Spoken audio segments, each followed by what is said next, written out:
Students, I hope you all are safe and healthy at home. So students, today we have start with a new chapter of your maths book, that is chapter number 8, ratio and proportion.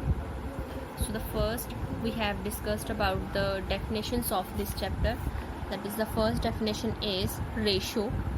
When two similar quantities are compared by division, the comparison is called ratio.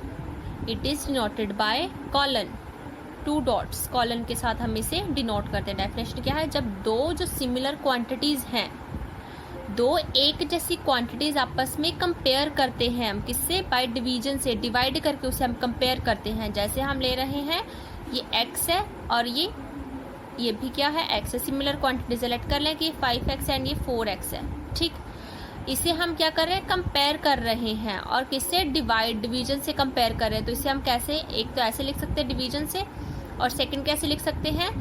5x colon ratio और 4x, 5x ratio 4x, इसे हम ऐसे भी लिख सकते हैं. तो ये कौन सा साइन हो गया? रेशो का. मतलब हम इसे क्या करें? आपस में कंपेयर कर रहे हैं.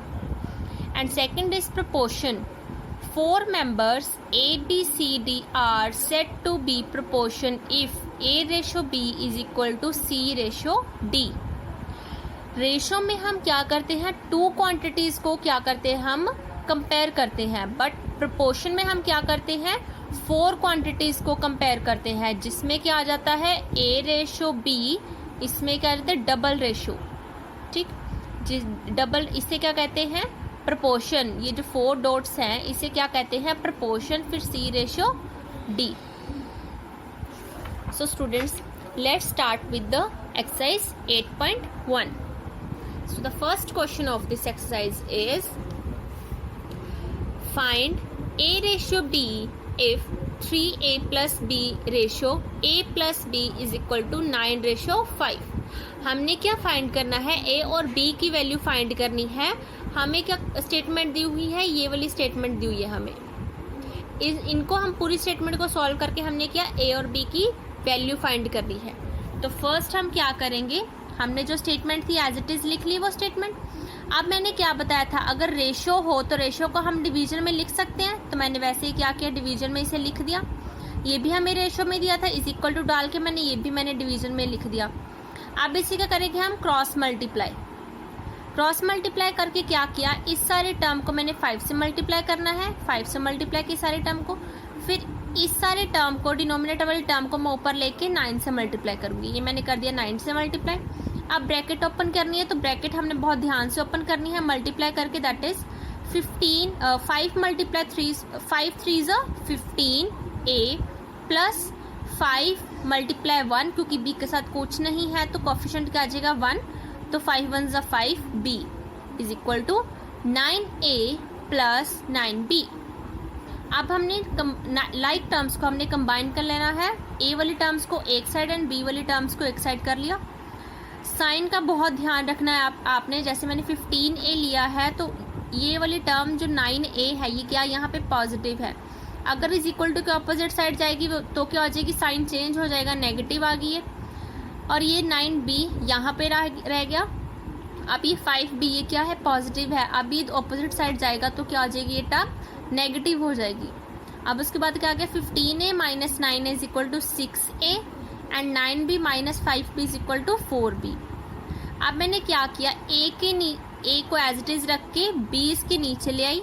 ठीक, फिर मैंने क्या किया? 4 एज इट इज रख के 6 को 4 के नीचे ले आई.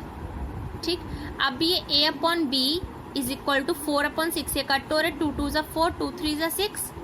अब 2/3 आ गया. अब इससे ज़्यादा कट नहीं होगा तो हमारी क्या आ गई? डिवीजन को हम दोबारा रेशो में चेंज कर सकते हैं.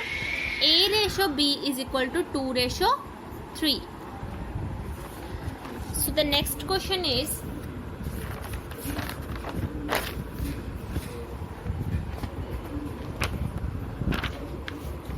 Next question is find XY if this term is equal to this. हमें ये रेशो में दिया था, हमने इसे डिवीजन में चेंज करके सॉल्व किया था. अब हमें पहले ही डिवीजन में दिया, हमने same as it is first term की तरह ही करना है. बस हमने क्या करना है, क्रॉस मल्टीप्लाई करके फिर लाइक टर्म्स को एक साइड करके एक्स और वाई की वैल्यू निकाल के फिर से रेशियो में करके एक्स और वाई की वैल्यू आ जाएगी।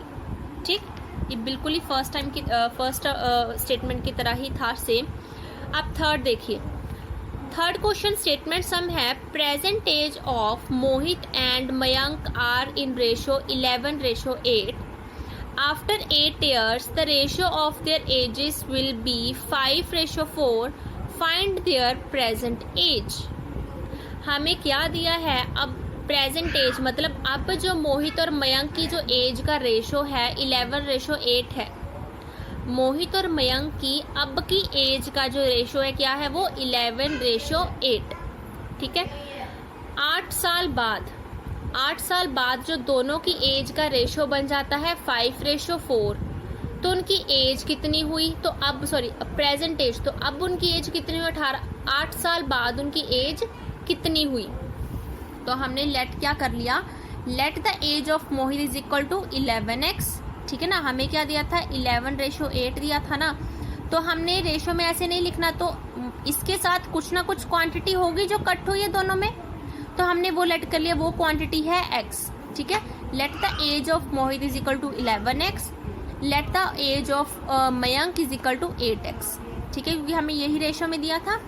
तो 8 साल बाद, आफ्टर 8 years, तो 8 years बाद क्या हुआ, एज ऑफ मोहित क्या होगी, 8 साल बाद हम क्या करेंगे, अगर आप अब 10 years के हो तो मैं बोलूँ कि 5 years के बाद, आफ्टर 5 years आप कितने साल के हो जाओगे, तो मैं क्या करूँगी, आप में 5 years ऐड कर दूंगी, तो अब 5 years के बाद आप कितने होगे, 15 years के हो जाओगे।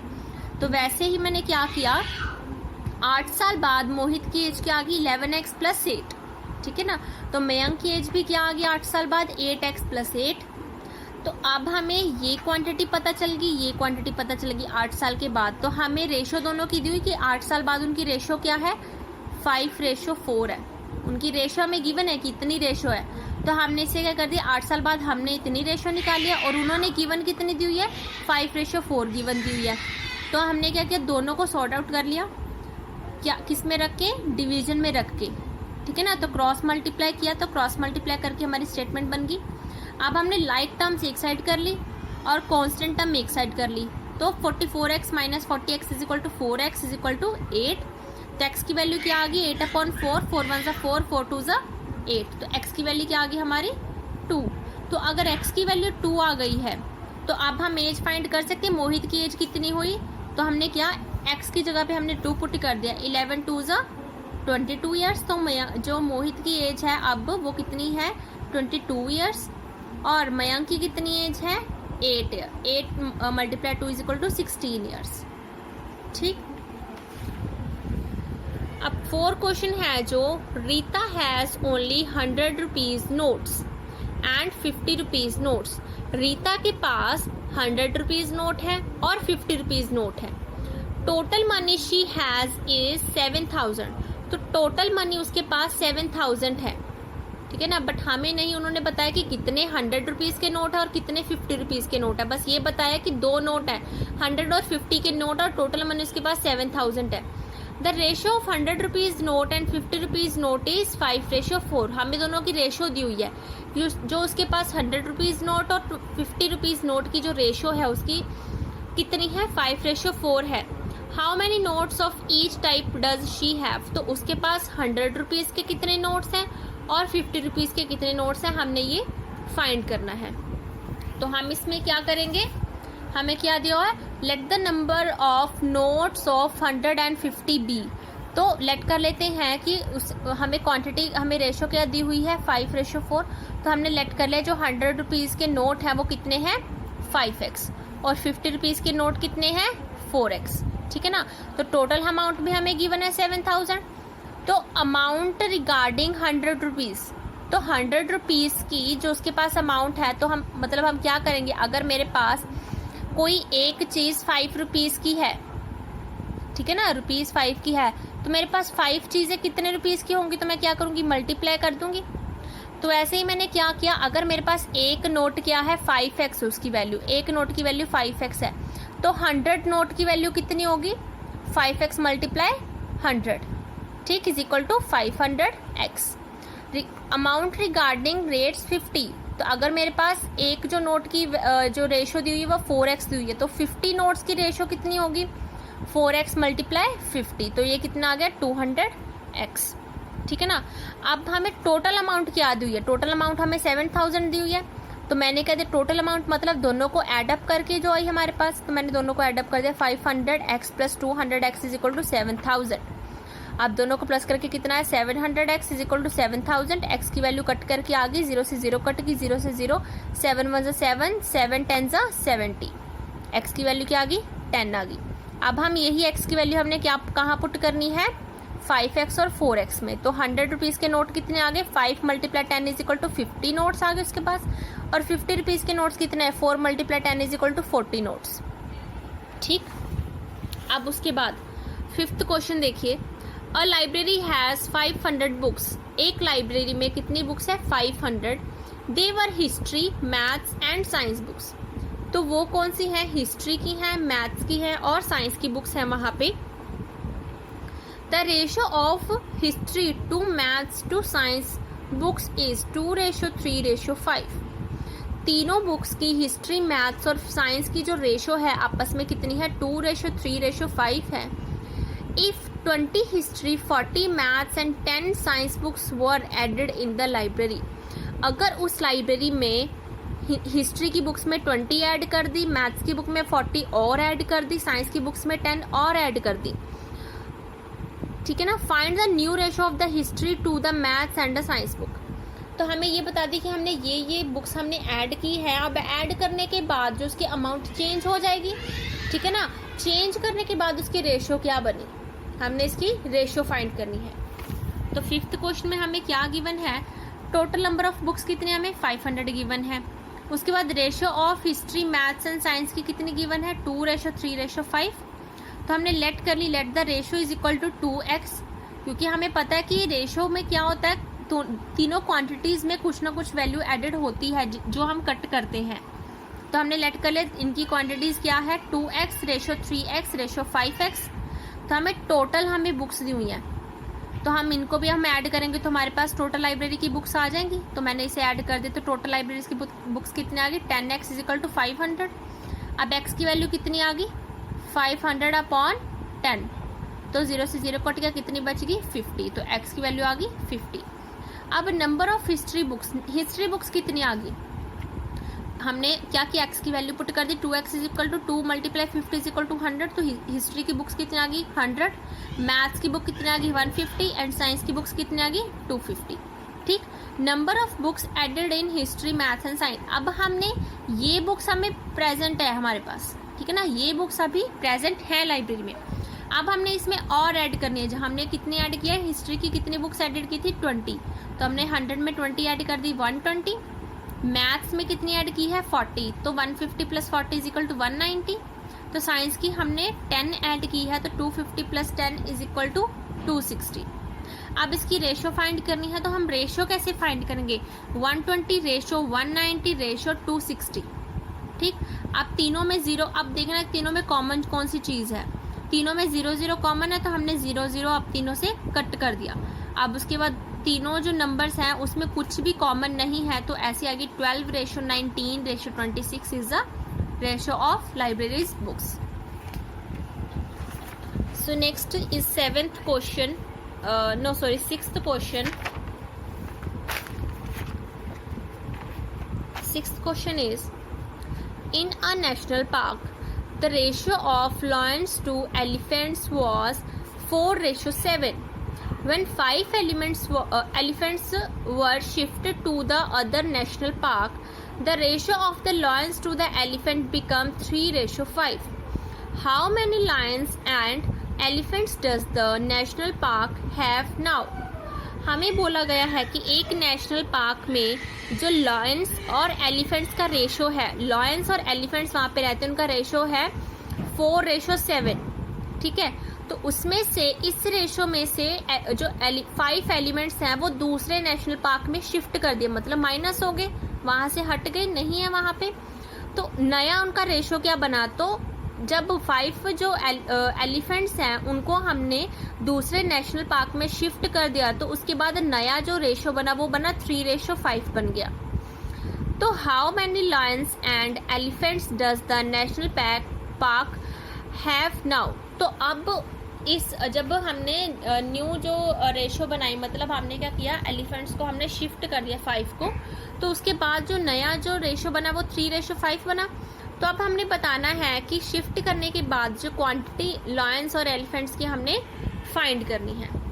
तो इसका फर्स्ट आ गया, the ratio of the lions to the elephants is equal to 4:7।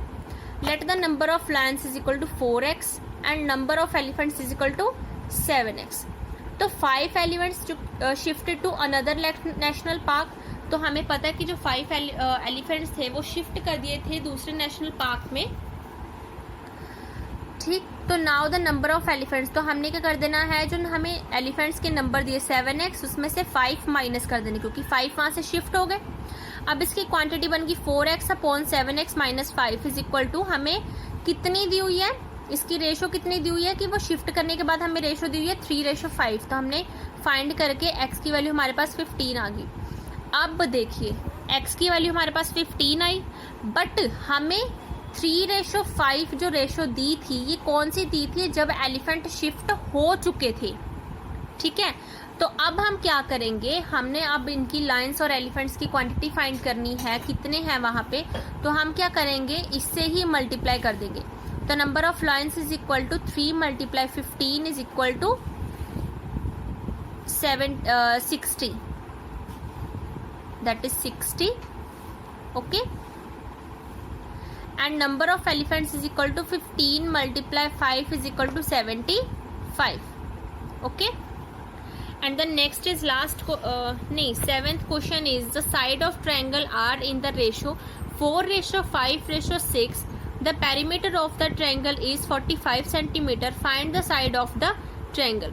हमें एक ट्रायंगल दी गई है, उसकी जो साइड्स की रेशियो दी हुई है, इस साइड की और इस साइड की रेशियो हमें गिवन है 4:5:6, ठीक है। तो हमें उसका पेरीमीटर भी गिवन है, कितना, 45 सेंटीमीटर। तो हमने उसकी हर एक साइड की लेंथ फाइंड करनी है। तो हमने पहले क्या करना है, हमें अगर रेशो में दी है तो हम उसे क्या, एक इसका वेरिएबल लगा देंगे साथ में। तो first side of triangle is equal to 4x, second side of triangle is equal to 5x and third side of triangle is equal to 6x। तो perimeter of triangle is equal to 45 centimetre. अब हमें perimeter का formula पता है, perimeter of triangle is equal to sum of all side of triangle. हमने तीनों side, जो triangle की तीनों साइड्स हैं, हमने उसे क्या करना है, प्लस करना है, ऐड करना है। तो हमने क्या किया, पेरीमीटर ऑफ ट्रायंगल हमें गिवन है 45 plus 4x plus 5x plus 6x। तो हमने इसे ऐड कर दिया, कितना आया, 15x। तो हमारे पास ये x की वैल्यू कितनी आ गई, 3 आ गई। तो हम ये x की वैल्यू 3 हम कहाँ पुट करेंगे, इसमें और इसमें। तो हमें हमारे पास जो तीनों साइड्स आ जाएंगी। तो तीनों साइड्स कौन कौन से हैं हमारे पास, 4 × 3 is equal to 12 centimetre, 5 × 3 is equal to 15 centimetre and 6 × 3 is equal to 18 centimetre. So the last question of this exercise is, 2 numbers are in the ratio 4:5। कोई भी हमें 2 नंबर दिए हुए हैं, उनकी रेशियो है 4:5 है। If 5 is added to each number, अगर हम 5 ऐड कर दें दोनों नंबर्स में, तो उनकी नई जो रेशो बन जाती है वो बनती है 13:16। तो फाइंड द नंबर्स। तो हमने क्या करने हैं, नंबर्स फाइंड करने हैं। तो हमने फर्स्ट क्या किया, हमें रेशो गिवन है, ठीक है, 4:5 गिवन है। तो हमने नंबर सेट कर लिए, first number is 4x and second number is 5x, ठीक। अब हमने क्या किया, 5 is added to each number. तो 5 जो है, 5 नंबर ऐड हो गए दोनों नंबर्स में। तो फर्स्ट नंबर क्या बन गया, 4x प्लस 5। तो सेकंड नंबर भी क्या बन गया, 5x प्लस 5। तो उनकी नई रेशो भी हमें गिवन है, कितनी, 13:16। तो हमारे पास नंबर भी बन गया और रेशो भी हमें गिवन है। तो हम इसे कंपेयर करके आपस में x की वैल्यू हमने फाइंड कर ली, 15 आ गई x की वैल्यू हमारी। तो फर्स्ट नंबर क्या बन गया, हमने यही जो x की वैल्यू है फर्स्ट नंबर में और सेकंड नंबर में पुट कर दी। तो फर्स्ट नंबर की वैल्यू क्या आ गई, 4 × 15 is equal to 60 and second value क्या आ गई, 5 × 15 is equal to 75। So students, I hope you will understand this exercise. Thank you.